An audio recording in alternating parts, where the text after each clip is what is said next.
welcome to another episode. Gas Network presents Sports for the Culture. I'm here with the family. Bryce, XXV, Double I, Rome, Milo, Bryant, T-Boogie, man. to the greatest sports show on the planet, La Familia. Hope y'all ready for a ride. Can't wait to hear what you guys got to say.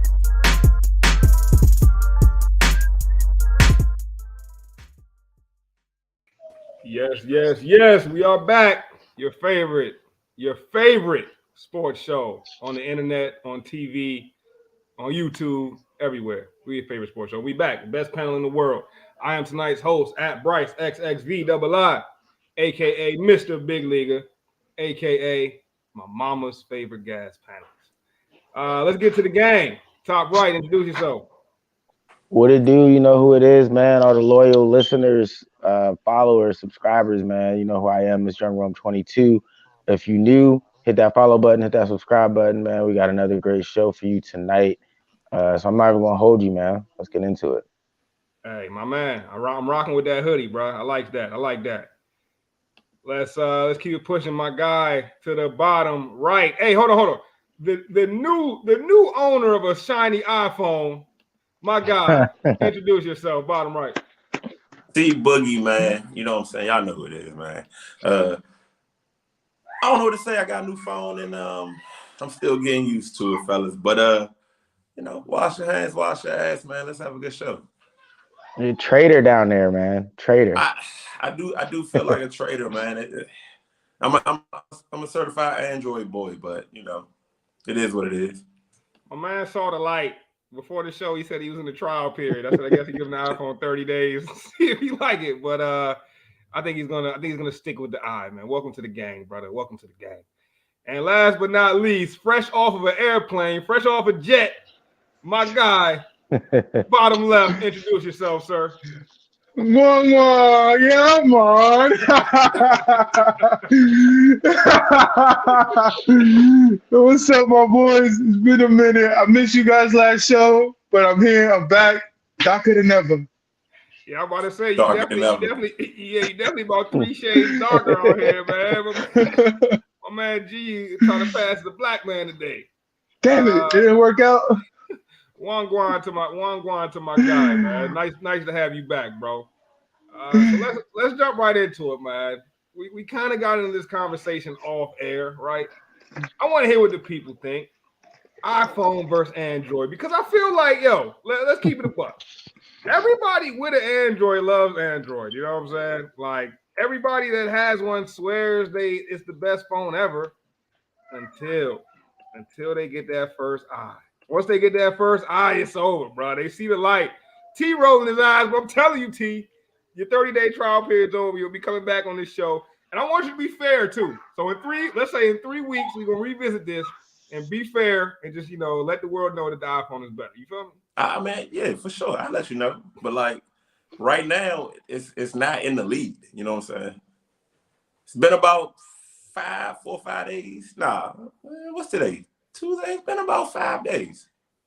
All right. I feel like 5 days not quite long enough to get the convenience of an iPhone down. You know what I'm saying? But it's very you got to tell me it feels good that your messages are blue now, don't it? Don't that feel good, bro? No.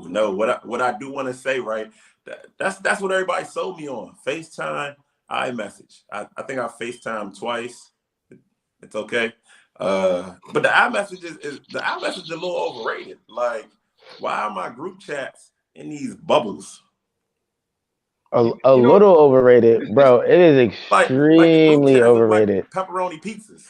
Let's be real, bro. You're gonna get it. Don't worry. You're gonna figure it out. You got bullied into getting the iPhone, man. Let's keep this conversation 100, okay. Bro. This is for the culture. Like iPhone users are bullies, bro. Y'all are bullies, bro.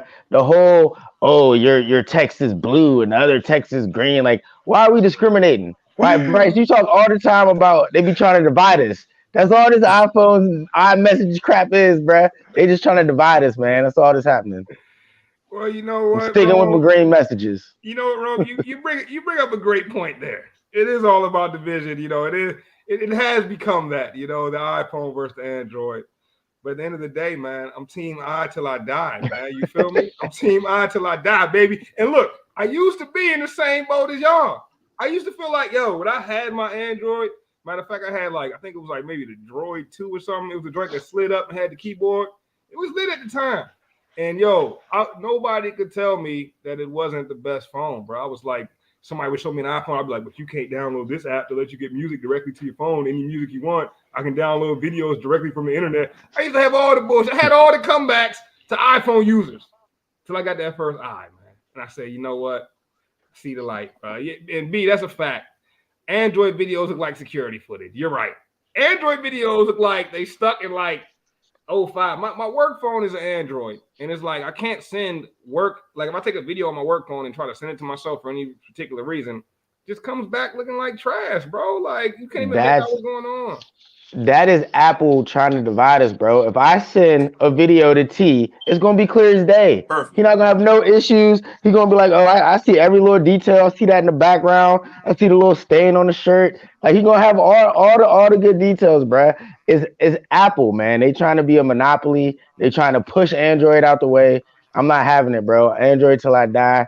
If you see me with an iPhone, it's strictly for some coaching purposes, man. Strictly for specific reasons. That's why I got the phone, right? You know what I'm saying? In the coaching world, you need footage, man. These parents want to see their kids at practice. They want to see game highlights. You want to get game highlights. You want to get practice plays, things like that. So just for sharing media, because everybody has an iPhone, and it's easier. But overall, so far, that's what iPhone is. It's just it's dumbed down. It's easier. Man, D-Money, let them know, man. You can fry an egg on that damn Android. That thing gets so hot, man. That Android need to come with you got to buy a separate cooling attachment for the Android. Let me ask you iPhone guys a question. Are you paying for extra storage in the iCloud? Well, no, that's a good question. Probably. But if you no, remember, that's just to back your phone up. If you get the big boy iPhone, you can back up on the computer. I know. I got the 500 gig. If I go through 500 gigs, bro, I don't even need to have a phone. There's no way in hell I'm going through 500 gigs, bro. You know what I'm saying? It's not happening. Or is it, whatever. It's 500 gigs. 500. Yeah, 500 gigs, bro. That's ridiculous. Everybody I met told me they gotta pay extra to back up the storage. Well, Apple gonna get their money. That's a fact. No, that's Apple gonna get their money. And Apple gonna change up that charger every 2 years. They're gonna change something up every 2 years to make sure you gotta buy the new attachments and all that. They're gonna do that. And the other thing I always hear about the iPhone, what's the oldest iPhone you could get away with? Oh, 7.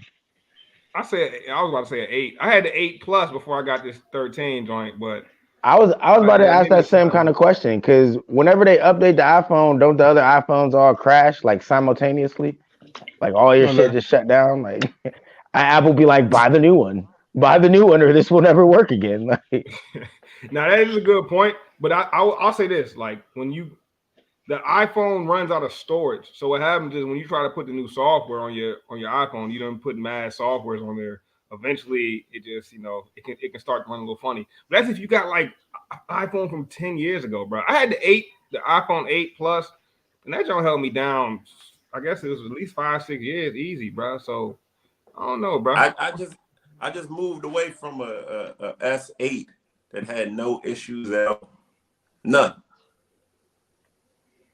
No, I got the S8 right here. 0 issues, baby. The S8 right here, baby. All right, I'm bro, y'all be capping with these droids they don't got no issues. You know be having issues, bro. No, let's not cap, bro. I got an Android, bro. I don't know what shit's at, but I got one. I know they got. Matter of fact, you know the biggest issue with the Android?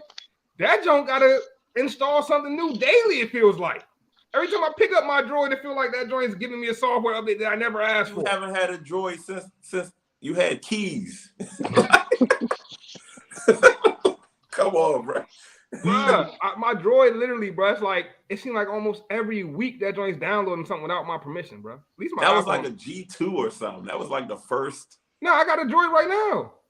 Oh yeah, you got the work Droid. Yeah, I got the work Droid. It's a Droid, and it's not the S8, but it's whatever the smaller joint of the S8 is. You know what I'm saying? Is that the smaller screen one? Yeah. But that joint, bro, constantly updating. I don't know, bro. That joint's a bomb in your hand.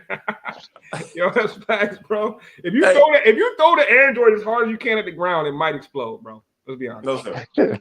Wait, wasn't at one point these Androids catching on fire? Screen repairs are iPhone users. Man, that joint leak battery acid or something, bro. I don't know.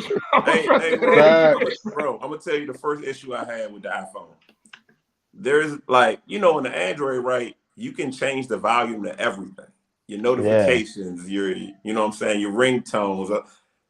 There's no way to do that on iPhone. It's all or nothing. You got. I can't have that. Like I need my music louder than my text message volume. I need everything different. No, you can't do that. Wait, what you mean? You can't? I thought it was more convenient. No, wait. So on an Android, like all the sounds are like it's like a picture, like a that control center joint.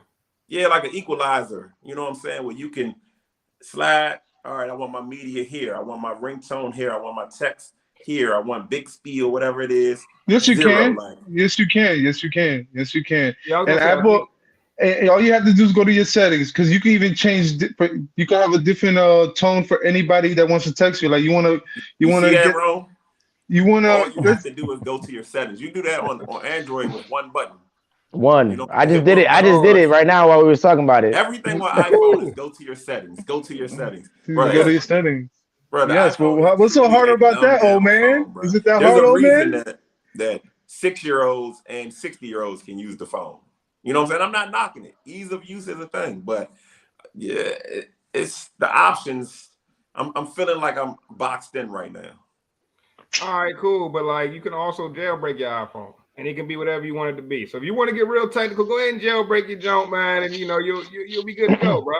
That's what you sound like. Does Apple encourage that? Android does. It's Apple approved. All right, we're gonna give T. We're gonna revisit this iPhone versus Android in 3 weeks. My only hope is that my man Boogie is completely transparent about his iPhone experience. I don't want to hear no bias. No bias in 3 weeks when we revisit this, man. He'd be fine. Watch. Give him another day or two. No, my man Boogie, he gonna change the narrative on me and be like, I know, don't get me wrong, iPhone and Android are both great phones, but the Google Pixel, y'all seen the Google Pixel? My man gonna be on a 30-day trial of the Google Pixel in 3 weeks. All right. Hey, Rome, I am gonna say this though. The one thing I do love about iPhone so far is the facial recognition. Like, not unlocking your phone. Android can do that, but like password encrypted apps, like your bank accounts and all that, like everything, you just boom, it opened right up. You know what I'm saying? So ease of use. So that I'm a fan of that. I ain't gonna lie, I was slow to come around to that because I was feeling like they was doing something with my identity or something. You know what I mean? But, they might be. They probably are. They definitely are. And two, like, everybody think that shit is slick. Like, so you telling me all I need is a picture of you and your phone to get into your bank information? Just hold that joint up to the picture right quick. They want to be real slick with this facial recognition, bro. Like, all right, but look, don't forget about the Apple Pay too. I don't know if they got Droid Pay. They probably got they do. Droid Pay. They do.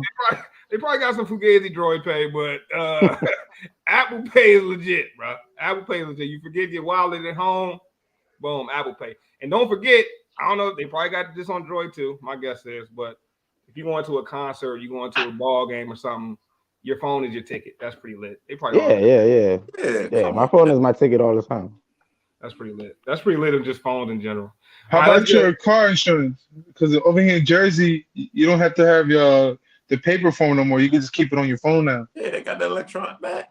Everybody got that. We live it in the future, fellas. We live. Hey, but what y'all don't got is a video that can be sent anywhere. A video that can be emailed. Because I be trying to email videos from my Droid. That joke come out looking like archaic, bro. But let's keep it pushing, man. Let's stay on a little. Stay in the tech world for a second. I want to get y'all's thoughts about this. Your man Elon Musk, bro, he's on one. Your man is he pretty much runs crypto. Every time he tweets, everybody buys up a new coin. And now your man talking about buying Twitter. So I want to hear what y'all think. Big Shirley prefers a Droid fingerprint. You let me down with that one, Big Shirley. You let me down with that one. Big Shirley, yo, I'm not gonna lie. Droid Pay connects to your EBT or PPP loan. Yo, this got be crazy, man. That's pretty. Oh man, he got jokes. I got a question, man. What's the worst? I want to hear y'all's craziest conspiracy theories, bro. Why does Elon Musk want to buy Twitter, man? Like, because it doesn't. I'm not gonna say it doesn't make sense. Obviously, a power play. You buy Twitter, and like, that's probably the most used social media right now. Maybe Instagram, Twitter, up for grabs, but at least Twitter, you can kind of express yourself a little more. A little more freedom on Twitter. I mean, you see sometimes the things on Twitter are so graphic. I'm just like, how did this get through? But what do y'all think, man? Elon Musk wanting to buy Twitter. I want to hear y'all's thoughts. Yo, I think that's an amazing. Well, nowadays, back in the old days, every billionaire mogul always had like a media company, and now he wants one now. And this way around, he doesn't get censored or how Twitter did Trump or Instagram did Trump, whichever one did Trump and kicked him out of. So now my man says, yo, fuck it. Who can silence me? No one. I am me. I am Twitter. Twitter is me. So just imagine what he'll do with Tesla and Twitter when it comes to like, driving, like what he'll do now. I find it to be like the next big thing. Instead of like, making shows, he's just on the internet talking and no one can stop him. Wait, but that doesn't scare you a little bit, G, that the person with this much money, second richest person in the world, like, it doesn't give you any like worries that now he has Twitter and he can kind of control narratives as my guy structure. These billionaires play behind closed doors all the time. Now this is one that's just throwing it in our face. Sometimes they say it's best to know the devil you do than the devil you don't, right? Yeah, good point. I like that. I like that quote. I kind of think he's capping personally. I agree with G a little bit because billionaires do control their narratives from behind the scene, and I think he's controlling the narrative in a different way. I think it's more for show, and I could be wrong. Maybe he buys Twitter, maybe he does this thing with Twitter, but I think it's more for him to be like, look, I could buy Twitter if I want. You know what I mean? Like, I think it's more of a bravado type of thing. Like, look, I'm Elon Musk. Like, if I want to buy Twitter, I'll buy Twitter. We might start a new Twitter. You know what I mean? Like that's the kind of vibe I'm getting from him. Because when I read this, I read a couple articles up on him, and he fancies himself to be a little bit like the real life Tony Stark, like a real life Iron Man. So Elon Musk is a little different. Personally, I don't think he's going to buy Twitter. I think it's a little bit of hype.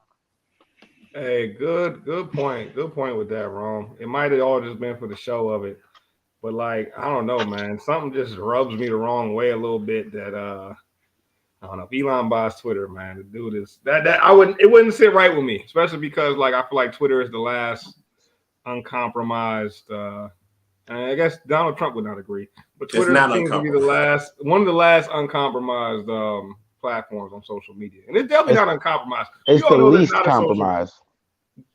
That's what I was looking for. T, what you think about it, man? I think Scruff said it, man. You control the narrative, and then also, I mean, we can't rule out the fact that how billionaires interact, man, and how they move is like, that's a different level. You really could just be beefing with somebody like, you know what? I'm gonna buy Twitter real quick. Like, I see you getting your tweets off. You like Twitter. I'm gonna go ahead and buy Twitter and ban your account or something. You just never know at that level. You know what I'm saying? But a lot of it probably is control the narrative, bro. Like, we look back in history, we've seen the media kind of shifts the way the country goes. You know what I'm saying? Donald Trump was able to control the media via Twitter and Facebook, but the government cracked down on Facebook a little bit. So, I mean, like you said, Twitter's the last one that's like the least compromised. It's a lot of bots. The bots have taken over. But yeah, and I think it's a real thing because you see Twitter's board trying to like make sure he can't get sole control. I think one person having sole control of something that a tool, because that's what it is, a tool that powerful, bro. That's like almost like having nuke codes. And that's why the government's always on top of Zuckerberg and Facebook, man. One guy calling all the shots that can change everything. I can pick who becomes the next president. I can pick who we like and don't like in the media. I can put in an algorithm to say, hide everybody that didn't like seeing Chris Rock get slapped. You know what I mean? Yeah. So like, it's just a super powerful tool, man. If you're not gonna have a real weapon, the media is your next best thing. 100%. I think that's like, this is why to me, I always felt like Twitter is the elite social media. And everybody knows I got it. I think I got an IG. Technically, I got an IG, but I don't be on it. I've never posted nothing. You know what I mean? And the reason is because I feel like Twitter is a little more organic in growth, right? When a tweet goes viral and we all seen that tweet, it's because the people all decided that whatever that person said was like valid in some way. Sometimes it's nonsense. Don't get me wrong. Not necessarily valid, but worth seeing, you know? Like the power between those two little buttons where it's like the like or the retweet or the quote tweet is like it has so much power in that as far as messaging goes. And I think that like Twitter to me is the best social media.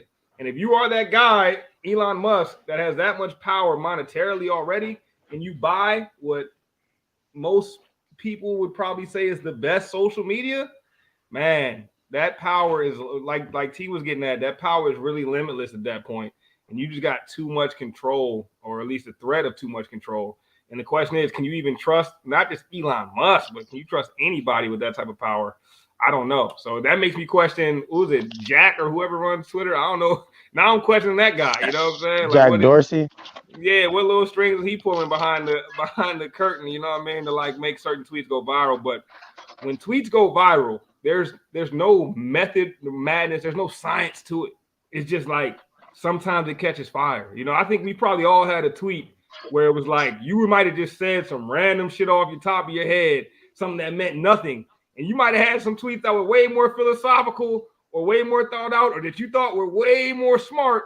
But the one that resonated with people was just some shit that you just thought. And it's because other people thought the same thing. And it's like the power in that was what makes Twitter special, in my opinion. Nah, that's fact, bro. My most viral tweet is like a random retweet about Tyga and Kylie Jenner. Bro, I just recently, like I think within the last week, I think some of them was bots too, but I was getting blown up about some Kim Kardashian stuff, bro. Like, don't tweet the letters Kim and K, bro. Like they gonna come for you. Yeah. Nah, Twitter got hives, man. You got the Beyonce hive go hard, and then you got like the random like Nicki Minaj stands be going crazy on Twitter, bro. Like they be everywhere. I don't know. It's just like you end up with these little like pockets of people who like really. We need a gas hive on Twitter, bro. Hey, I need all the gas hoes, the gasaholics, man. Go crazy on gas Twitter, bro. Pump us up. Let's go. Bro, you know what I really love about Twitter though? The fact that like you could have 10 million followers on IG and get to Twitter and only have 40,000 because you have to say something. Yeah. You know what I'm saying? You can't just fool the people with pictures. I mean, some of them slide by, you know what I'm saying, the OnlyFans and all that. But like for the most part, like it's your thoughts in some form or fashion. Yeah. And either people are gonna love it or hate it. And a lot of times I do want to say, like, so we're loving Twitter, but I don't think that Twitter gets the love that is necessarily received from this panel or from, like, I think people like us enjoy Twitter. I don't think the masses enjoy Twitter the way that we do, because it is, like you said, you do have to have something to say. You have to be slightly intelligent or a little bit interested. You know, you can't fool people with pictures. But I think similar to the iPhone conversation, IG is like a dumbed down version of Twitter. It's like a little bit more digestible. Don't try to call IG the iPhone. I don't have a tweet. Don't you do that, Ron. I see where you're going with that. Hey, but you I can will spam IG with memes and yeah, like there are whole meme accounts. You can't have no meme account on Twitter. Nah, that's a good point. I will say this about Twitter. Can you? Because there's like mad porn accounts on Twitter with a bunch of like wild shit. So you could do the same shit, bro. Twitter does get dark. Twitter after dark. I'm like, bro. Twitter represents the real world, bro. Twitter, yeah. And you know what? Twitter really. Oh man, come on, y'all sound mad wild. The internet is fake. It's facade. You don't have to sit here and be like, "Oh, Twitter is the real world." The fuck? It does rep the real world. Like T said, you can have 40,000 followers on IG and just 400 on Twitter. You know what I mean? But like that's a fact, Jenna. TikTok is that shit for the young generation. But Twitter really rewards. What I've been peeping, with like followers. Every once in a while, you see someone on Twitter, a random person. They're not famous. They're not nobody. But they got 80,000, 100,000 followers on Twitter. And what it rewards is candidness, bro. Like, you don't even have to be smart, bro. You don't even have to be like philosophical or a genius level at all. But if you're candid as hell with everything and you're constantly tweeting and you're super candid with it, like, people are going to try to keep up with that, yo. People are going to like relate to it. Exactly. Because like everything you saying is off the cuff. It's just like, and like usually those people with like 100,000 followers on Twitter that are just quote, I don't want to call them nobodies, but they're not famous for anything else. Like usually you check their tweets and they got like 100,000 tweets, you know what I'm saying? 80,000 tweets because like, yo, they're basically live tweeting their life. And like, that's part of the reason why like personal YouTube channels blow up. Like, you know what I'm saying? Like, because like you're just following somebody's every day. And I think Twitter allows you to do that. Where if you're doing that on IG, you have like 5 million IG photos. And that's not cool. Because you know on IG, everybody like to have 4 or 5 photos to make it look like they lit everything they do. Nah, I just feel like today's generation, and even like the comment with the TikTok, they digest the videos better. I don't want to say people don't like to read, but I don't think people like to read that much. And I think that is the pitfall to Twitter in comparison to the other social media apps. Like, I don't know if any of y'all have been on TikTok, but TikTok is a trap. Like, TikTok will get you stuck on there longer than any other social media. Like, their algorithm is tough. Their algorithm is damn tough. Nah, because if Twitter was 1,000 characters minimum, nobody would care about it. Nobody, like, if everybody, yeah, nobody cares, bro. Because if everyone was posting paragraphs and paragraphs on Twitter, everybody would just be like, nah, this ain't it. But because it's that 120 or 160, it just gets you, yo. But TikTok is different. It is truly controlled by the algorithm. It's like that For You page where Twitter, right? You curate who you follow and how your timeline looks. It's a representation of what you chose to click on. TikTok is like, oh, you like breasts? Well, here's some bigger breasts. Yeah. Oh, you like McDonald's? Well, here's a guy eating McDonald's with Chick-fil-A fries and a Burger King drink. Like, yeah, like they're gonna keep upping it and upping it and upping it. And one thing I do love about TikTok, though, I hate the fact that you can get in that rabbit hole, but I do love TikTok's comments. Remind me of early Twitter comments. Like, no one's getting canceled in the TikTok comments yet. So some of these comments are crazy.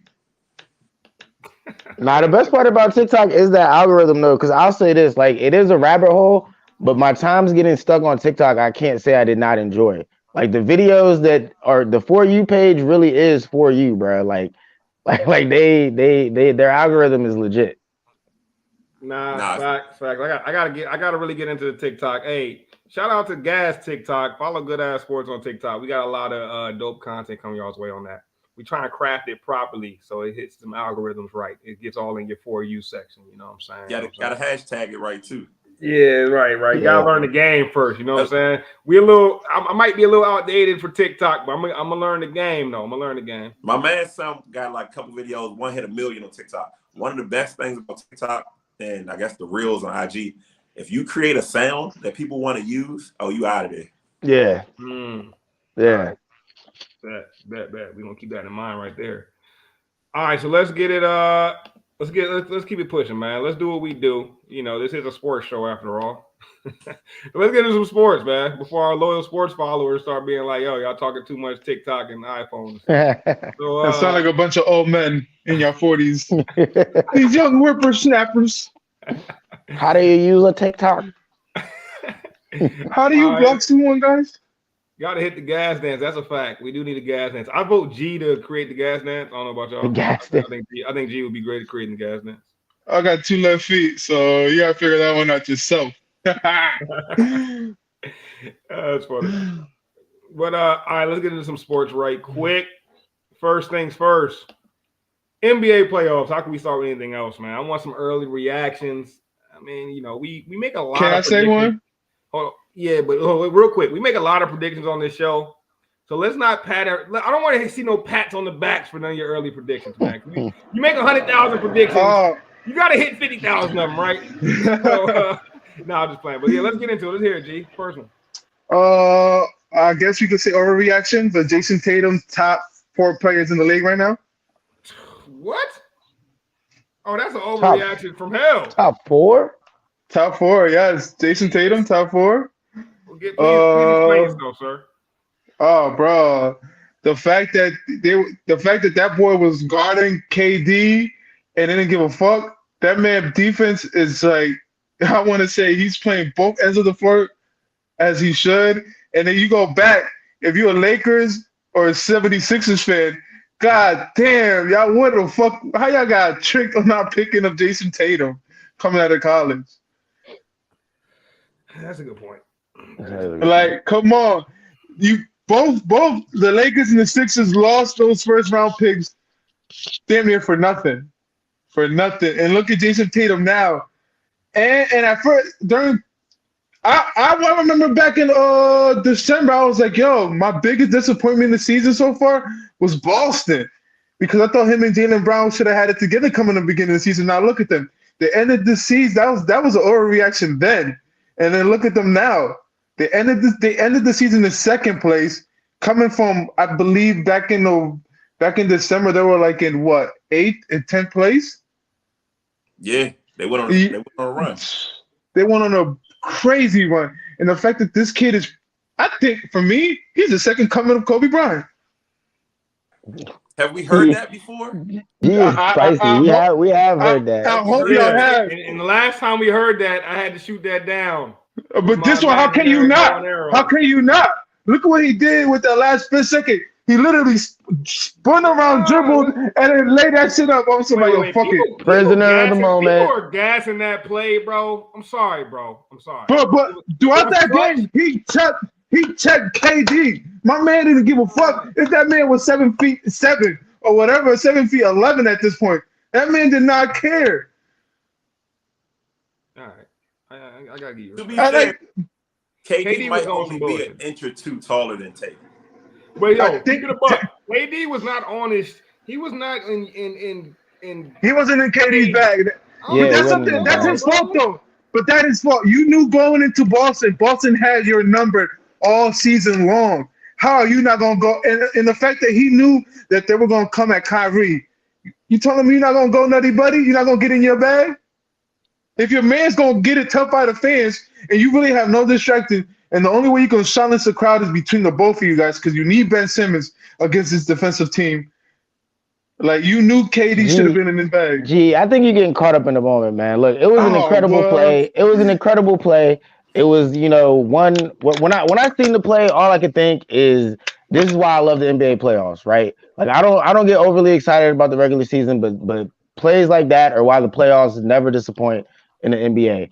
But I think you're getting caught up in the moment, man. My man Kyrie was going off in that game. You really think Boston had to pull that out at the last second? You think they're gonna? And that was at home. You think they can pull out this series? You think they're gonna get that type of luck, that type of magic, 3 more times in a series? I got Boston in 6. You just said KD wasn't even in his bag. What happens when KD does get in his bag, man? Like, I don't know, man. Both of them to get on his bag. Technically, that team. I personally think that's not far-fetched at all. I think Brooklyn only wins 2 games, but I think Boston wins in 6. I wasn't here last week to say it, but I'm gonna say it now. Boston in 6. Yeah, at the game 1. You saying that after game 1, so I wasn't here last week to say it. But yo, I will say this, and I hate to bring it back, but I got to. If KD's game would have been the same game had by one LeBron James, if LeBron James played that game KD had and Kyrie went off like that, I would not hear the end of it on ESPN how LeBron James doesn't step up to the moment, how LeBron James is this, LeBron is that. Yo, no. KD, bro, KD had got to be better this series, bro. And the Tatum shot, cool, nice. That was a pretty simple shot. Anybody that plays basketball could make that shot, bro. And everybody's making it seem like that was some impossible shot. When it really, bro, the spin move that he did was literally his only move he could have made. And I don't know, bro. It was very basic.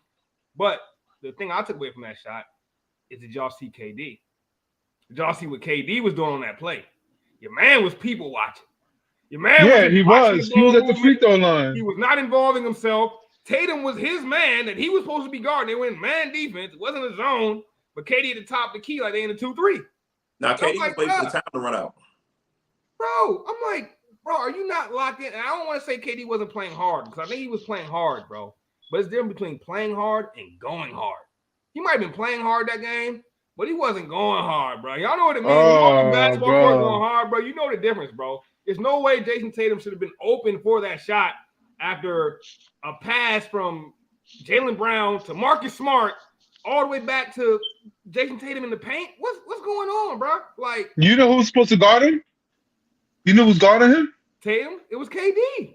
Exactly. I was just watching the play right now. That's Yes. my point. I'm like, bro, what are you doing, bro? Why are you bro? Kyrie is Kyrie is having a masterpiece of a game, bro. Step back trays. What? Somebody was guarding him face to face. One pump, one jab step, tray ball. Like, bro, Kyrie was in his bag, deep in his bag, bro. And for KD to do that, I'm like, hold up, bro.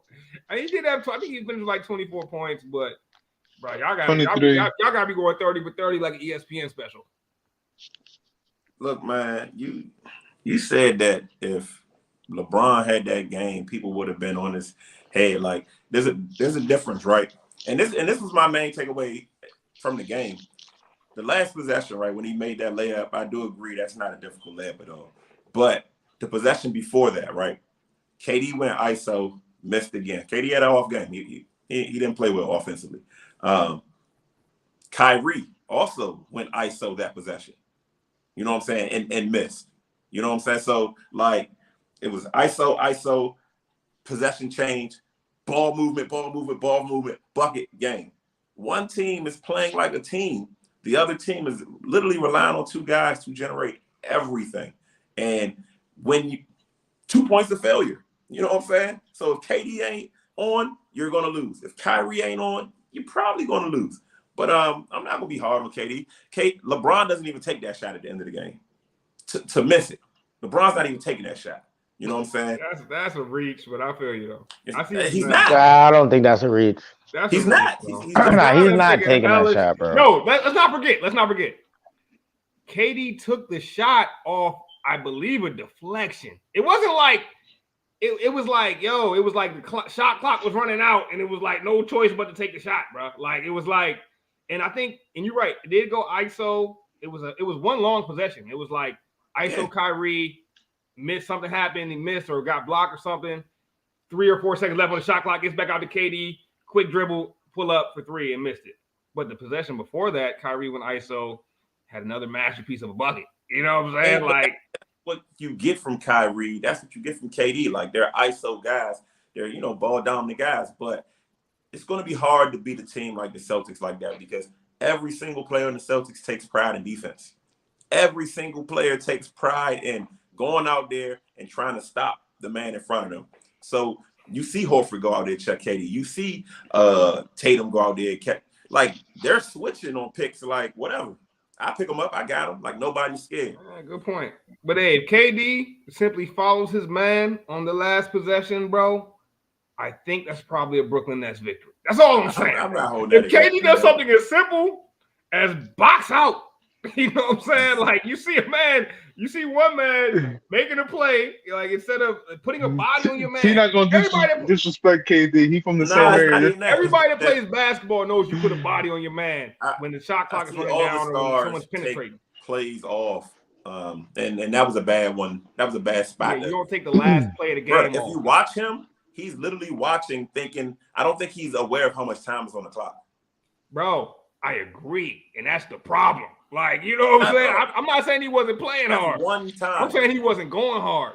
And, game one, you got to set that tone, bro. Like, you got to set that tone. Like, game one is usually when that away team plays their best game. My goodness. Bro. All right. 40 or 50-point game in this series. Bro, Thank you. You got to be unbiased with it, bro. Like, we can't, don't get me wrong. When he has that game, I'm going to get on here and say, KD was the man last night, bro. I'm gonna get on here and give him his respect. Nobody got on Ja Morant. When he does that on that last play, I'm gonna speak up on that too, bro. Because nobody got on Ja Morant for losing to the Timberwolves. Like, I was gonna get on. I was gonna get to that.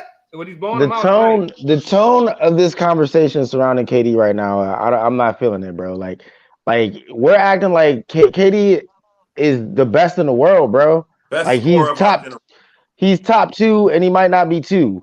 And we're acting like one bad game where they lost by 1 point at the last second, and we're like, oh, KD's got to do this, KD's got to do that.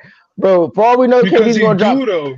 KD could drop 50 tomorrow, bro, and then all this KD needs to do this. KD it's all gonna be gone, bro. Like, No, but that's why are cool. we losing faith in Kevin Durant after one bad game in the first round Oh, of the playoffs? I'm no, not no losing one's faith in losing. them, bro. No one's losing faith, but I'm losing faith on the Brooklyn Nets. I'm That's not what I'm losing faith in the saying. Nets either. I still think they can. I I still think am. they can win this series. But I can't. How many let's games you keep it a got them buck. winning this series, Bryce? How many games? I think they're gonna win the series. But let's keep it a buck though. Let's keep it a buck. If Bron would have done that same thing, if name that player does that same thing, everybody on this panel is getting on them, bro. So let's not, and including me. I'm gonna get on anybody I see do that on the last play.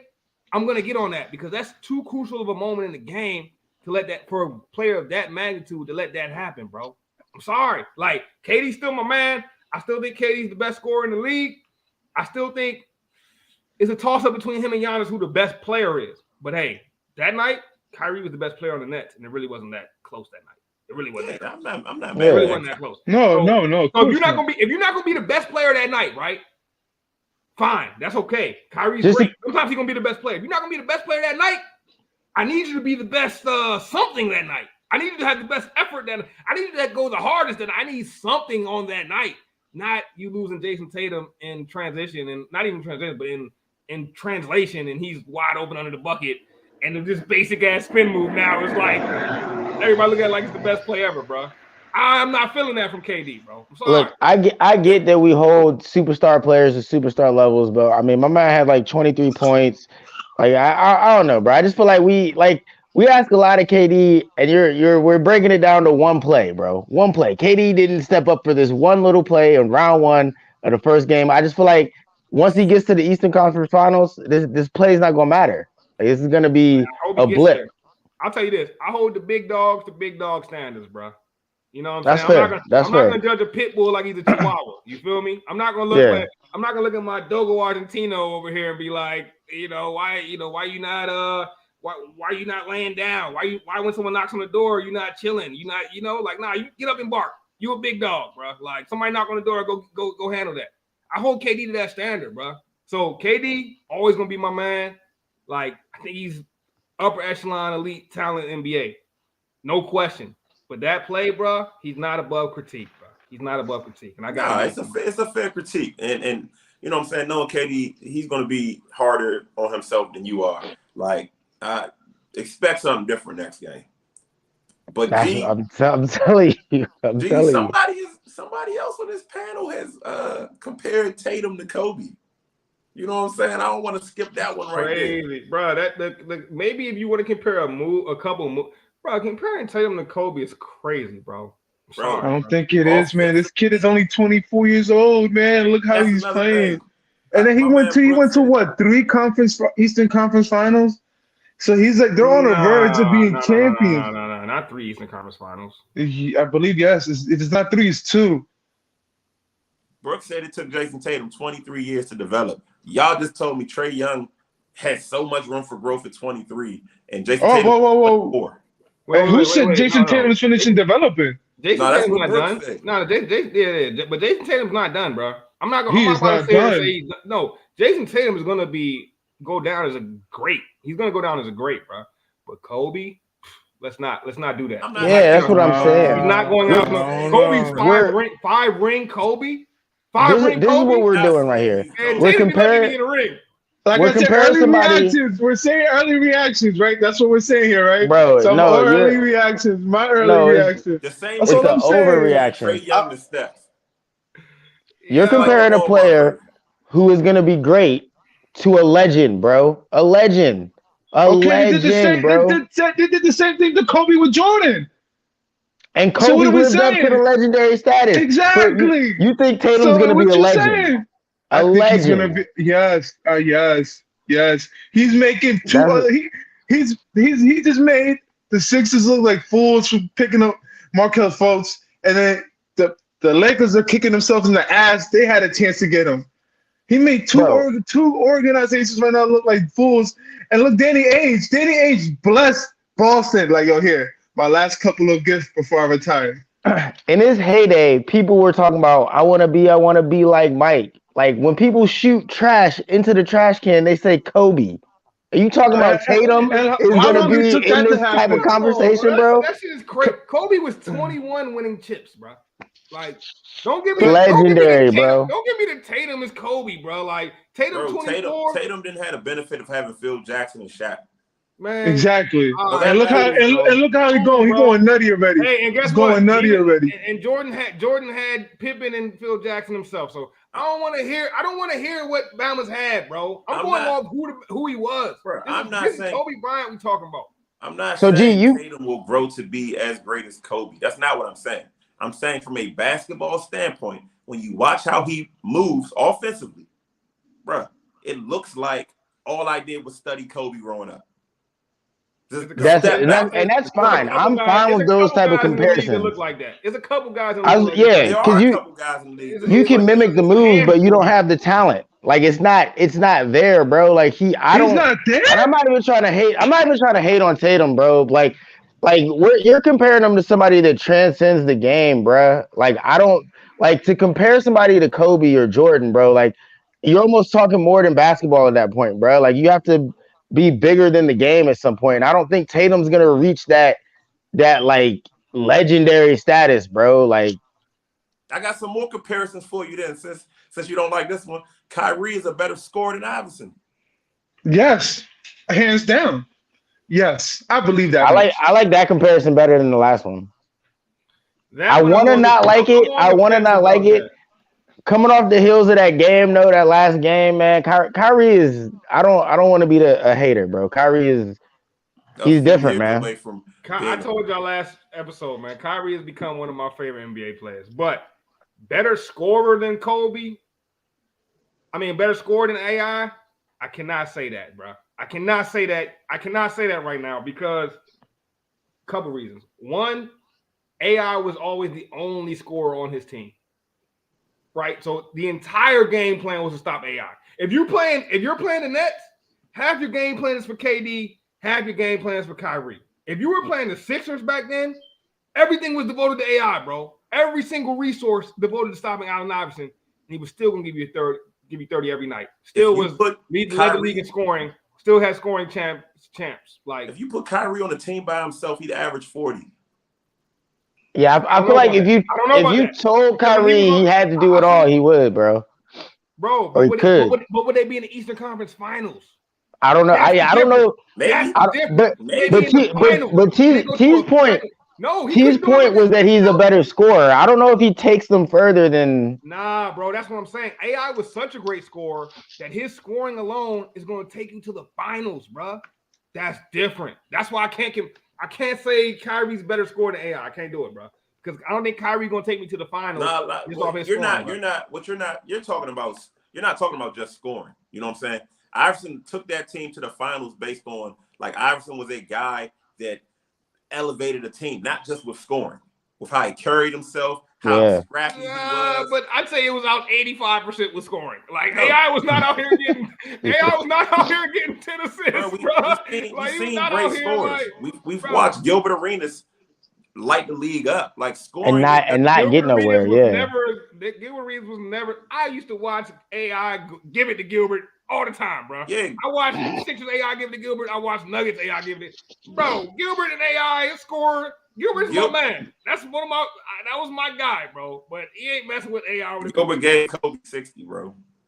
Yes, he did. And he also missed the free throw when LeBron patted him on the ass, bro. So, I'll never get that, man. I can do it, bro.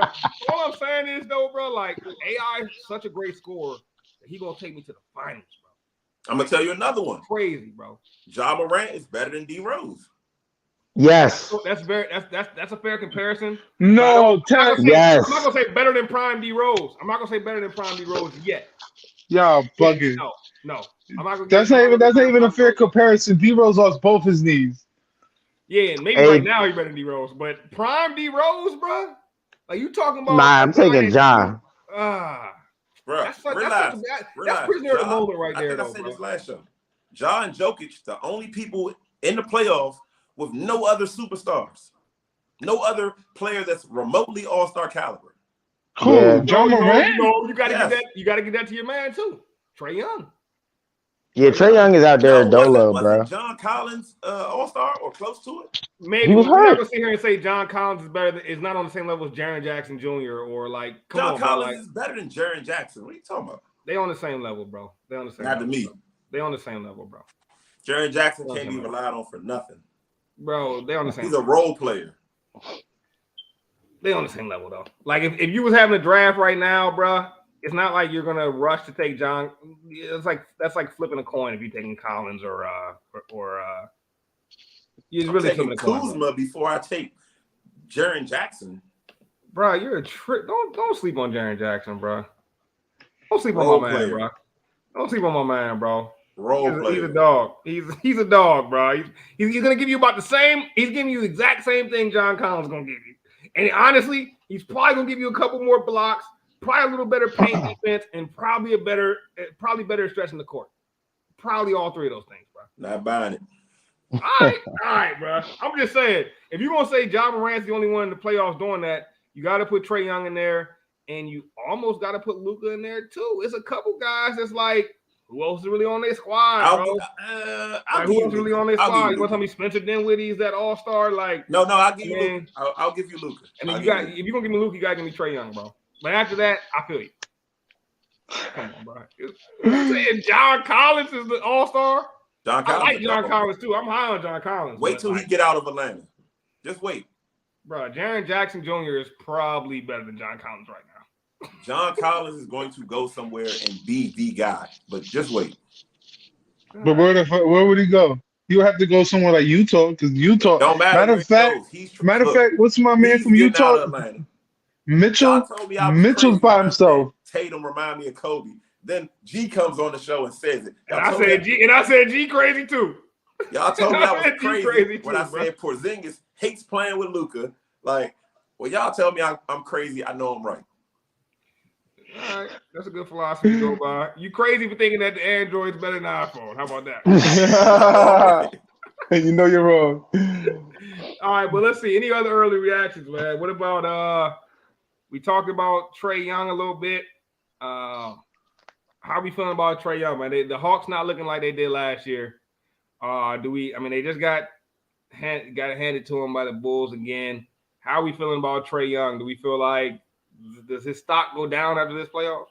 Nah, not at all, man. He's by himself. He's playing a completed Miami Heat team. Literally, he's playing a completed. Oh no, that wasn't the night. That was the first game. He went like 1 for 12. Yeah, he did. But he's going against a Miami Heat team that's complete. I don't think he could beat Miami right now. I think Miami comes out the East. I don't think it hurts his legacy too much. Like, he's still a real young player, but it does put more pressure on what he does after this. Because first round exits are never a good look, especially if you want to be the man. I think this is a pretty important series. I think even if they don't win it, which I don't think they will, I think he's got to at least get a couple wins in the series, 1 or 2 wins in the series, or at least play really well in some of these losses. Because like T said, in that first loss, it was abysmal, man. So we'll see how it goes for Trae Young in the rest of this series. But they down 2-0 now, man. So uphill battle. Definitely. How about Devin Mitchell? Trae Young could benefit from some coaching, to be honest with you. I think he kind of similar to Melo under George Karl, where like you're so good that you feel like you can and should take every single shot. Not as far as like 50 shots a game, but your shot selection. I don't think he's a great shooter. He can shoot from far away, but I don't think he's an elite shooter. I think, you know what I'm saying, most of the guys in the NBA, if they shoot. That's crazy. Most of the guards. It's a crazy statement. I think he's an elite shooter, bro. He doesn't shoot. It's not like he's shooting close to 40%. Bro, the man shot 90% from the free throw line. That tells you a great shooter, bro. 3-point line. Come on, 3-point line. He shoots like. You're saying he's not a great 3-point shooter, you know what I mean? Bro, you're saying he's not a great 3-point shooter. Great shooter. He's definitely a great shooter. Right, a great 3-point shooter. I don't think he's a great 3-point shooter. I think if he's a little more selective when he chooses to fire a 40-foot jumper, I think everybody on the team would be a little bit happier. You know what I'm saying? Yeah, it's hard to disagree with that. But let's not forget that they made the Eastern Conference Finals with him firing those. No. It was with him and John Collins, bro. he kept calling Bruh, oops to John Collins. stop. It was not him and John Collins. It was that team. It was John Collins and Trae Young, pick and roll, pick and roll, pick and roll, pick and roll. Bruh, Danilo Gallinari was stepping up crazy. That's another Kevin issue. Kevin Herter was going stupid. That's another issue, bro. Bro, come on, bro. Bogdanovich, Herter, Gallo. Like they have guys that can go score and that shit. But I they don't know, reduce them to like, you guys need to stand in the corner and shoot jumpers. Like you have guys that can play basketball, but all he's a 38% 3-point shooter. That's not good enough. Trae Young? Yeah. This season? Yeah, this season's 38. I don't believe it. That man going 50, 40, 90 before you gonna believe. You ain't gonna believe when he go 50, 40, 90 either, bro. He's a 38% shooter right now. He's averaged this year alone with 28 points. If he's a 38% shooter, I take it back, but I still think his shot selection is terrible. Now, I won't disagree with that. His shot selection. I'll agree with you on that one. Shot selection, horrible. But nobody's tripping. Nobody's tripping when Steph Curry's breaking them same threes, and he breaks them. Check the percentages. He breaks them just about as often as Trae Young. That's an early reaction I meant to say. Ball in his hand, 20 seconds out of the shot clock, out of the 24. Well, to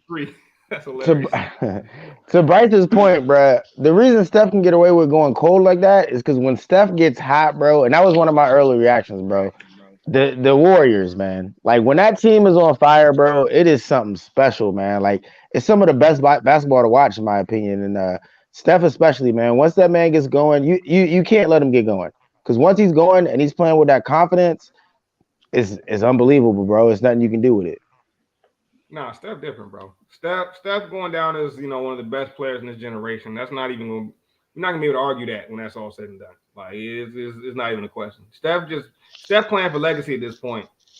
But I'm interested to see how far they're going to go. Are the first two wins against Denver impressive? Yes. No. But they're impressive, but it's my guess that Denver goes back home and takes two from them. That's my guess. That's my guess. I think that series is 2-2 going back to Golden State. That's not a sweep. That's not a sweep. Was impressive. No, I don't think it's a sweep. Yeah, that series is not a sweep. It's not a 4-1 either. That's not a 4-1, bro. Jokic's gonna go back to Denver. He's gonna steal two with nobody else out there with him. like T said, Jokic is just Jokic, and he gonna do his thing. It's gonna be 2-2 going back to Golden State. Maybe it's a 4-2. Maybe it's a 4-2 series or whatever. But I don't see that being no 4-1, bro. I don't see that. I mean, Jokic is just dominant, but like my takeaway is, bro, Jordan Poole, Jordan Poole is a dog, bro. There's times in those games where Jordan Poole is absolutely the best player on the floor. And it's crazy to see that, like, Golden State got another one. And this one they truly developed. Like, you may tell me to see how much he's benefiting from playing with Steph, too. You know what I'm saying? Well, but Steph benefited from playing with Klay. Klay benefited from playing with Steph. They both benefited. But that's kind of the Warriors. Yeah. Like, confidence, man. They know how to breed confidence over there, bro. And confidence, like everybody in the NBA is great, bro. Everybody can shoot. I don't care. Even Shaq could shoot probably better than most people y'all know, right? That play sports, like that play basketball. Like the worst shooters can shoot, bro. But the difference is having confidence in each and every shot you take. And the Warriors, they doing something. Steve Kerr was around Jordan, so he gets that, bro. And that breeding that confidence is something that they do better than anybody. It's gonna be interesting to see how deep they go, man. I didn't have them coming out the West. I think I picked the Suns, but he called Poole the splash cousin. Go ahead, bro. He is like the cousin that just runs with the splash brother. Don't splash cousin, bro. Yeah. But at this point, I really think this is not going to be a sweep. No, the way they're playing, the fact that Curry could literally just come out the bench and just score 34 points and then just say, whatever. All right, one, but I don't think it's more than one. It's going to be hard. I mean, then I look at the Nuggets. It's like they got Aaron Gordon jacking 4 or 5 threes a game. I'm like, what's going on here, man? Like, come on, bro. Like, you're right, bro. They are really missing Jamal Murray right now, because Jamal Murray is like the perfect complement to Jokic. You know what I'm saying? Like, I don't know, like championship perfect, but he's just like their games mesh very well. And without that penetrator, they are really having problems, man. They really need a guy that can penetrate. I thought Will Barton was gonna be able to pick up some of that slack, but he's not looking like Will Barton from last year. He's not looking like the same Will Barton without as much attention having paid to him. You know what I'm saying? But we're gonna see Scruff calling a sweep. We'll see, Scruff. We'll see. I don't think I'm buying it yet. But any other reactions before we get away from this NBA talk? Donovan Mitchell, the Utah Jazz need to do what the Sixers didn't do earlier in their careers and trade the Frenchman and give some Donovan Mitchell help because these guys should. The Frenchman should not be playing with Donovan Mitchell right now. I don't even remember his name. The Frenchman. Yo, y'all be disrespecting my man Gobert, bro. Like Gobert, bro. Gobert is like. Here's what Gobert is like. He's a lot like Draymond Green. You know what I'm saying?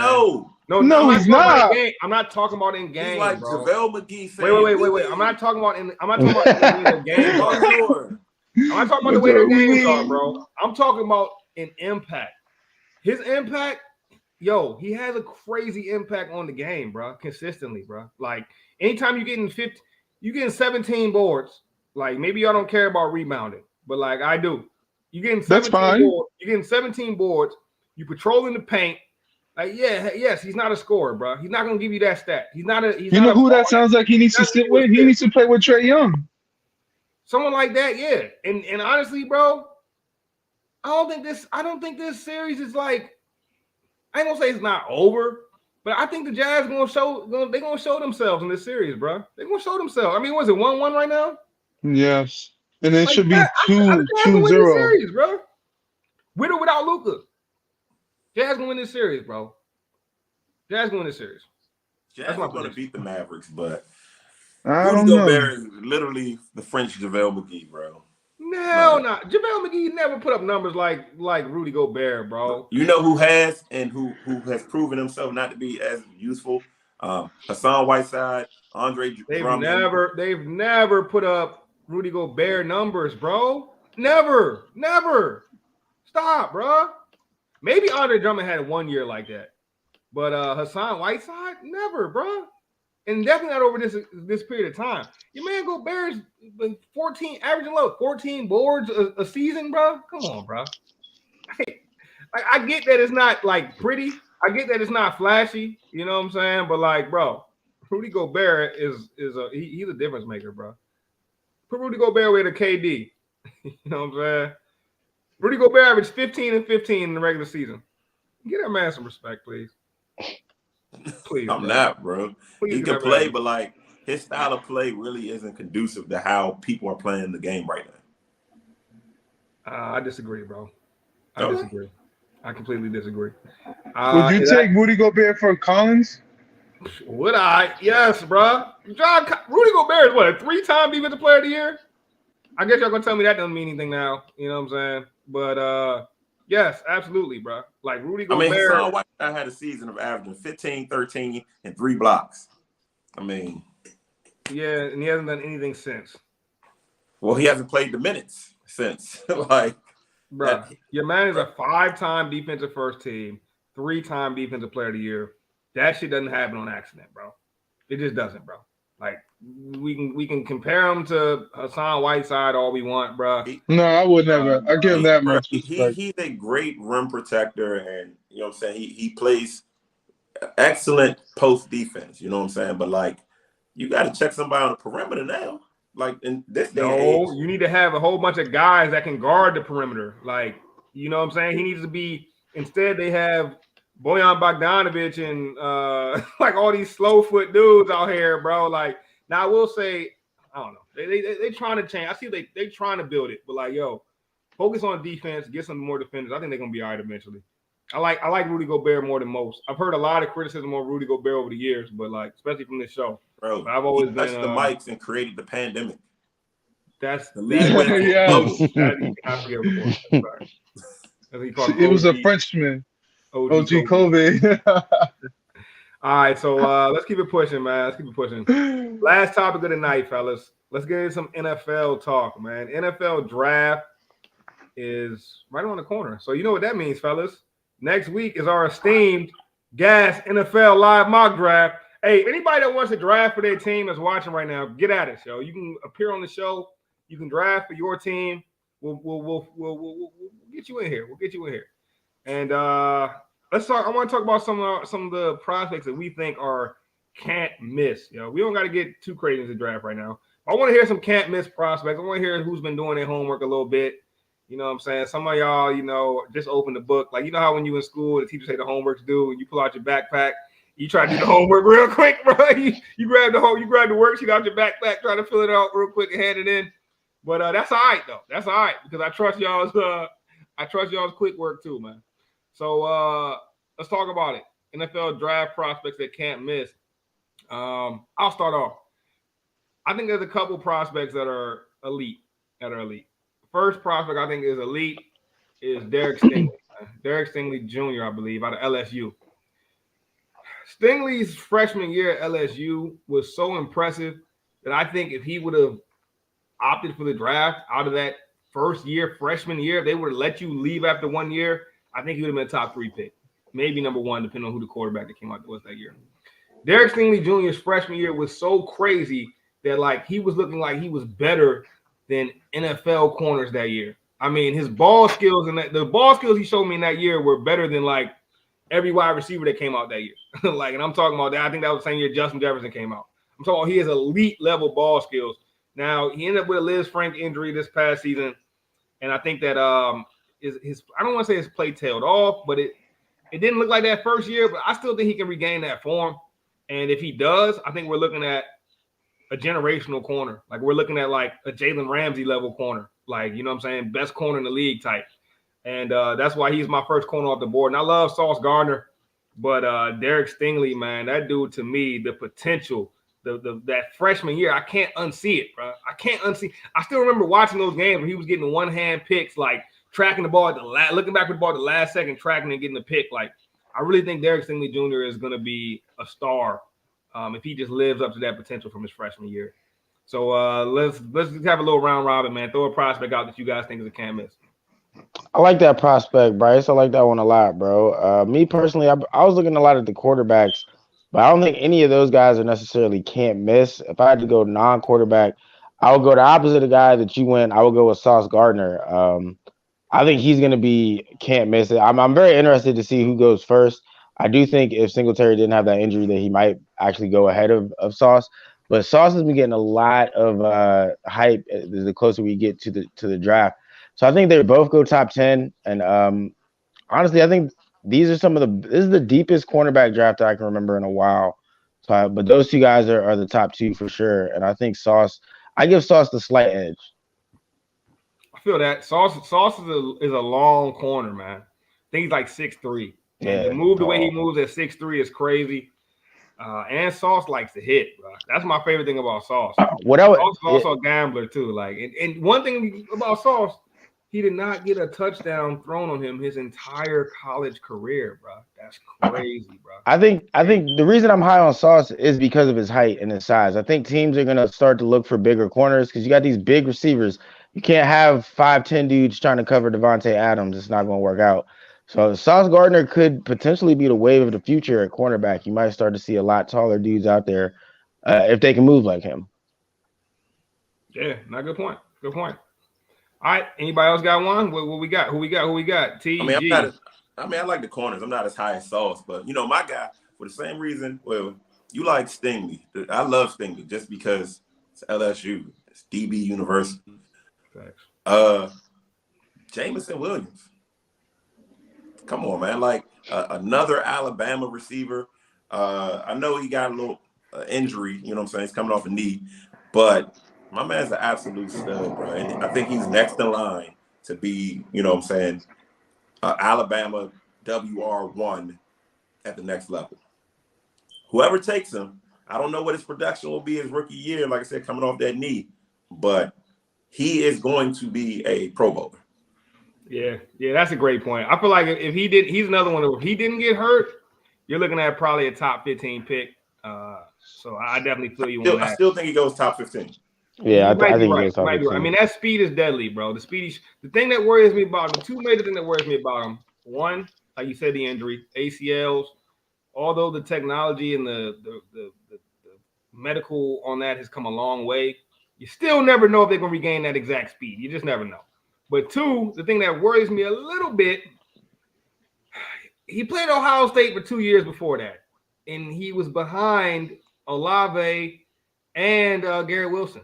Never got ahead of those guys. So I wonder, like, yo, are you that much better than these two guys that are coming out the same class as you if, like, they were always ahead of you when y'all were both at Ohio State for 2-3 years? I'm not an Olave guy, you know what I'm saying? But I do feel like college is one of those things where, like, bro, you have to be like amazingly better than a guy in front of you if that guy is already pegged as a first round talent. Like, you can't just be on his level. You can't just be a little bit better than him. Good point. And I feel you. I think Olave is a can't miss at receiver. I'm not sure how good he's going to be, but I know he's going to be a productive receiver. And you think he got Pro Bowl? I think he's like a absolutely. Here's what he reminds me of, yo. You remember that year LSU when Justin Jefferson came out, and people liked Justin Jefferson, but a lot of people weren't as high on him because he wasn't the best receiver on his team. And that's how I look at Chris Olave, because, you know, Ohio State had Smith and Jigba. And I don't know how much college football you guys watch, but Smith and Jigba from Ohio State, he's probably a top 5 pick next year. Like, this dude is unbelievable receiver, bro. Like, unbelievable. And I think that, like, that kind of hurt Olave's stock a little bit. Being the second receiver out there hurt his stock a little bit. You know, second in the team in yards, second in the team in receptions. Like, you know what I'm saying? But Chris Olave, to me, it's giving me Justin Jefferson vibes, bro. I'm not saying he's going to be Justin Jefferson on the next level, but, like, the route running is there. The speed, check that box at the combine. The route running, like I said, route running is crazy from Olave. And I just think it's nothing he can't do. And I think he's going to get some of the same criticism. You know who he reminds me of, man? Like I ain't going to say a poor man because he's closer to that than a poor man, but he reminds me a little bit of DJ Moore. Like, if you get you a DJ Moore in the first round, you hit on that draft. Yeah, that's a good pick. That's a home run of a draft pick if you get you a DJ Moore in the first round, bro. Like, that's what gets GMs re-signed. DJ Moore in the first round. So Chris Olave, I think, is gonna be a star, man. G, who you got for us? You know, I've been looking at my Giants prospects, and I'm gonna go with Evans Neal, O-line from Alabama. We need big boys, man. And the boy is a big boy from Alabama. Alabama tend to have some good offensive linemen, so hopefully we go and do something fucking good this year. I'm tired of crying. I'm tired of not seeing us play no football during the month of January. Shit sucks. Nah, I got that's another good one. I got the big boy from NC State, a little bit above Evan Neal. But I think that Evan Neal has a lot better uncoachable talent than the boy from NC State. Like, Evan Neal's, you know, physicality is uncoachable, bro. And I think once he figures that out, he's gonna be like, he's a can't miss. Yeah, I think he's a can't miss, bro. As far as, like, production on the next level. He's gonna be good. Yeah, he's definitely a can't miss. I don't believe in. Let's talk about it then. I do not believe in Aiden Hutchinson. Aiden Hutchinson's getting a lot of hype because of TJ Watt, man. People seeing TJ Watt when they watching him because that motor is crazy. I got Kayvon Thibodeau ahead of Aiden Hutchinson personally. A lot of people got Aiden above him, but you can't take away that motor from Aiden Hutchinson, bro. He goes nonstop, and, like, when you see guys that do that, TJ Watt, and he's athletic too. And I hate to just compare him to white guys, but when you see, like, Watt, Bosa, motors. He really reminds me of the boy from the Raiders, Max Crosby, bro. That's what I see. The way Max Crosby goes so crazy every play, that's the vibe that Aiden Hutchinson gives me. And, like, him and Kayvon Thibodeau, it's gonna be really interesting to watch their career trajectories and see who ends up being better, because those are the two guys that are being compared the most right now.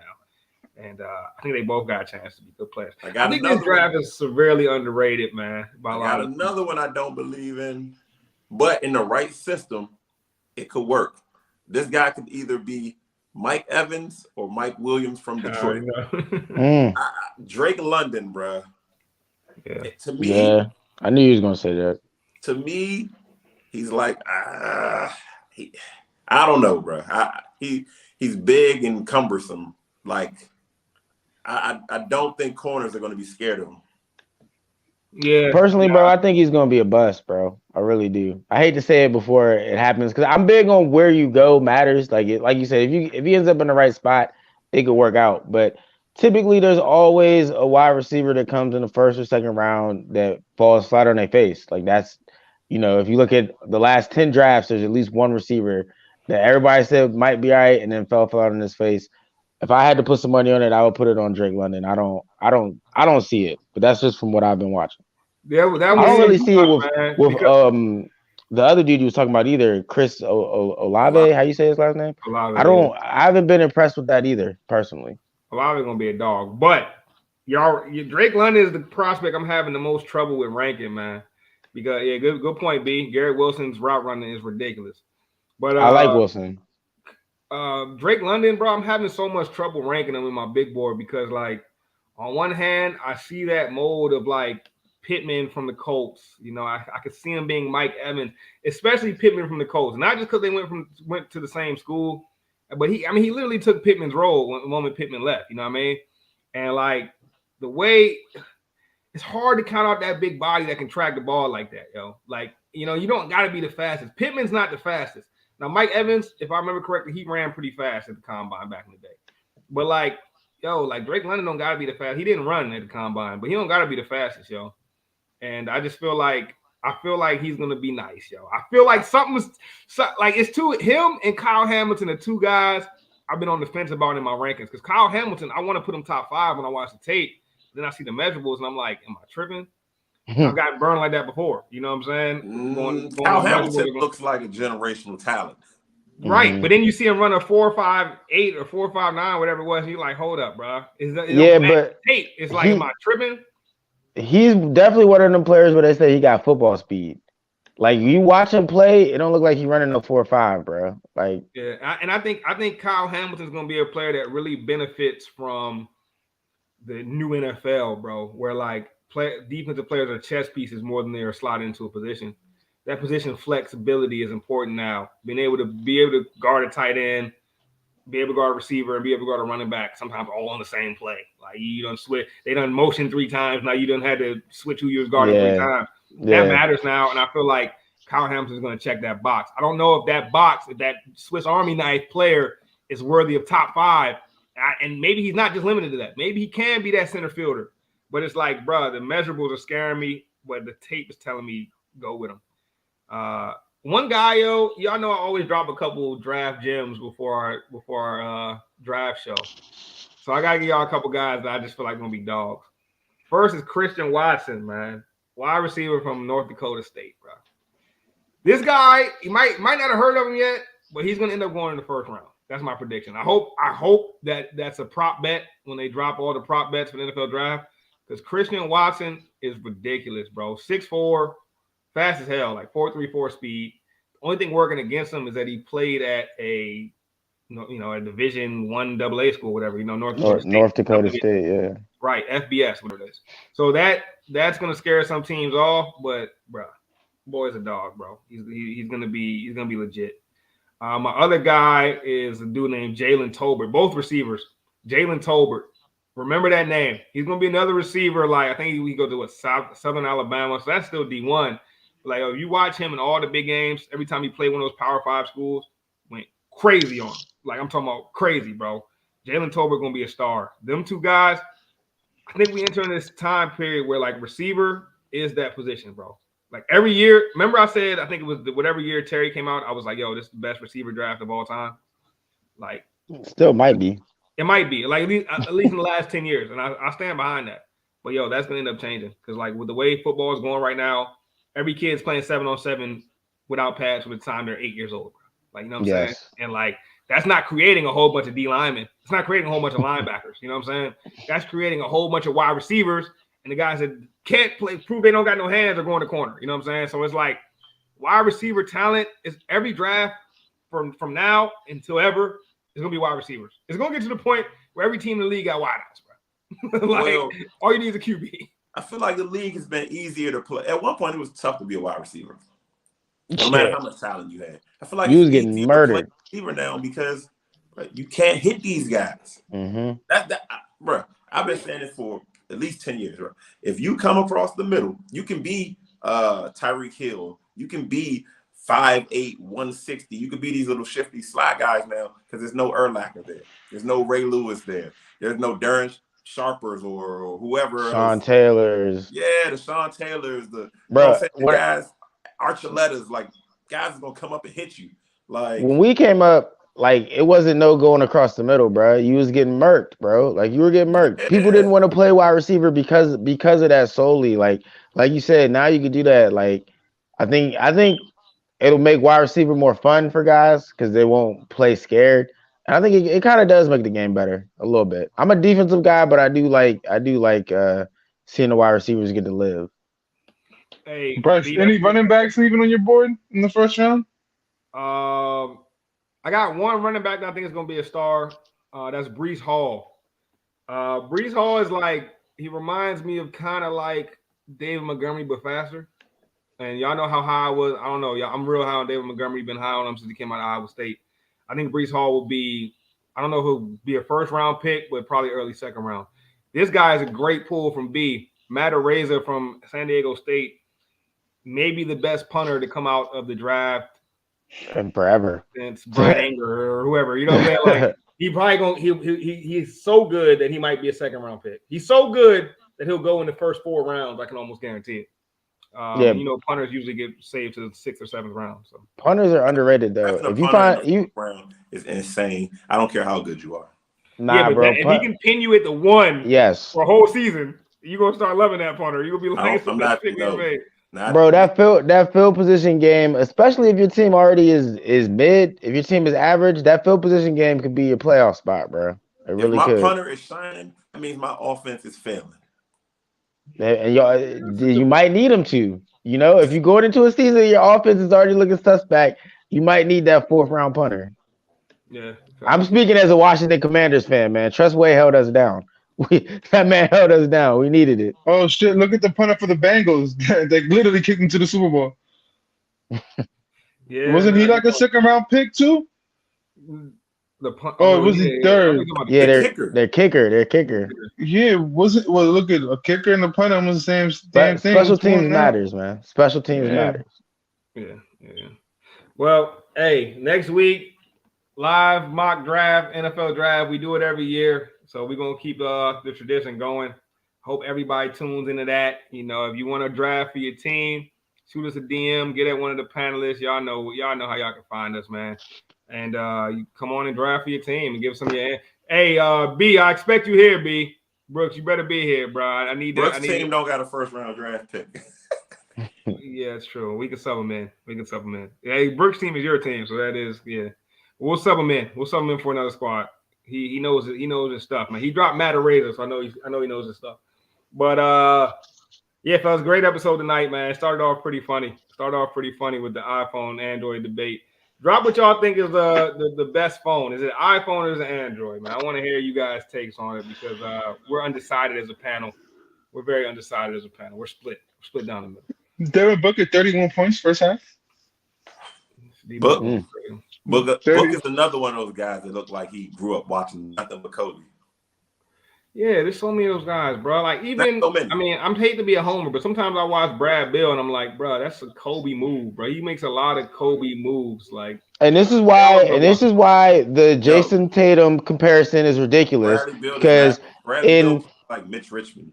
In 20, 30 years, that was just DC hate team. We're going to ignore that. In 20, 30 years, we're not going to be talking about, oh, this player looked like he watched nothing but Tatum. He watched nothing, but that's not going to happen, bro.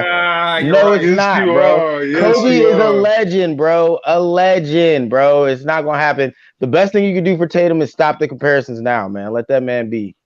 The next legend is going to be Luka and Jokic. We're missing somebody else. Giannis, too. Giannis. I think Giannis. Giannis is legendary. We're gonna see another Giannis. We're gonna see. Yo, I'm waiting for the next Shaq, bro. I'm patiently waiting for the next Shaq. I can't wait till the next Shaq, bro. That's when it's over, bro. It's gonna be another Shaq. Right, TikToker. Yeah, probably right now he's probably on TikTok. But I guarantee you, it's gonna be another Shaq. Somebody just so big, so strong. They just. It was supposed to be Zion. Look at that. Yeah, Still a Zion was a project. 7-1, man. I'm talking about 7-1, Damn. 340. Yo, athletic as hell. It's coming, bro. It's coming. I can't wait. Damn. Genetics is a motherfucker, ain't it? You got to win that genetic lottery, man. Some of y'all even win the genetic lottery in your families. Oh, the book got 31 and they only up 6. Yeah. I'm No, calling they're it only right up now. five. They're only up five. Remember, you heard it here first. Zion for Randall makes sense for both teams, and New Orleans would be a problem. All right. For who? Zion for Julius Randle. I'm not gonna argue that. They kind of like the same guy, just packaged a little differently. They kind of like the same dude. But yeah, maybe a change of scenery for both of them helps out. I like that trade. I'm not Yeah, only for one season because fucking Julius Randle's only good for one season and when he gets to another team, and that's it. Look at the Knicks. They ready to pack him out. Hey, how about this one, T? Zion for Rui Hachimura. Let's do it. No. Come on, man. It's your guy, man. You don't want to see Rui leave DC, huh? No, the Wizards cannot trade Hachimura. He's a stud. Come on, bro. Get out of here, bro. All right. Rui on the trade block there, man. Give me something for Rui, man. That's my dude, but I need Rui gonna get at least two All-Star selections. Hey yo, bro. Hey yo, T. Are y'all gonna keep Debo Samuels, or y'all gonna ship him out? And I wanted to speak on this. I was talking to a parent earlier about this, right? Debo wants to be the highest paid player, non-quarterback in the league, which I get it, right? You had a great season doing it all. They lined you up all over the field. You played like it was Little League. You made things happen. I don't believe in paying guys like that. I didn't believe for Christian. Look, look. If I feel like you will never hit that production again, I can't pay you for that. You know what I'm saying? Like, bro, oh my God, bro. Everybody told me how great Christian McCaffrey was, and that. Oh, y'all know I was on the show saying. Look. I think Christian McCaffrey is a great player, but he is never going to be worth that contract. They had to restructure it. Paying Debo that top dollar, like, and wide receivers are divas, bro. They're not going to restructure their contract. Like, in my mind, there's a 55% chance that Debo gets traded because he's the best receiver y'all had since Jerry Rice, man. Get that man. Bro, first of all, all football season, all we heard, Debo's not a receiver. He's a top 5 playmaker. He's a top 5 play. Now we're not playing our playmakers, T. We're not playing our playmakers now, T. Come on, bro. Come on, bro. And I don't want to hear this. Belichick don't pay him. He a genius. Oh, wide receivers are divas. You know who's not a diva? Terry McLaurin. You know who doesn't remove team names from his Instagram and his Twitter? Terry McLaurin. You know who's a professional? Terry McLaurin. And you know who's not getting traded this offseason? Terry McLaurin. Terry McLaurin. Because y'all assholes don't got nothing. You assholes ain't got nothing else in that receiver spot. Hey, Gigi, don't come on here stuttering talking about Terry McLaurin, bro. No, that's fine. I'm just saying, Terry McLaurin is your only weapon. Whatever the fuck I want to call him. I know we're not talking weapons. The Giants over there with some Nerf guns. Ooh. Shots fired, no pun intended. Shots attempted to be fired by the Giants. Get traded for like a technical foul, low blow. Yo, this is the thing about Debo, bro.